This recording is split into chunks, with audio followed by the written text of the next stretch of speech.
আমি যাবো না খেলা দমেরও দিন দিন বড় কালো হয়ে যাচ্ছে আমাকে দুদিন পর দেখতে আসছে এবার তুই আগে কোথায় পরিষ্কার ছিলি রে কেলা? দেখ খেলা অপমান করিস নি অপমান কোথায় করে রে কেলা? ঠিকই তো বলছি। আমি খেলবো রে খেলা যা পারবি করবি যা একজন গম আছে তার থেকে ডাকছি নাইলে নালে কি নাইলে বাল লাগতো তোর ফোনে কে তেল মারবে? আমি যাব কিন্তু আমাকে আগে বল মার দিতে হবে হ্যাঁ দিব চ চ চ লে ব্যাট ধর আস্তে করবি কেলা।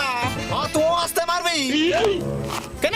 কেন না স্টেডিয়ামের বাইরে কোনো খাবার আছে খাবারে ঢুকে যাবে হ্যাঁ খাবার আছে কই?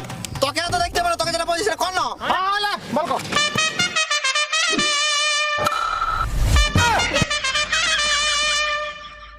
কই বল ফাবড়া রে এই বলটা খাবারে পড়ে গেছে। হ্যাঁ এটা খাবারটা ভালো জিনিস রে বোকা তো খাবার না বলটা লে কেলা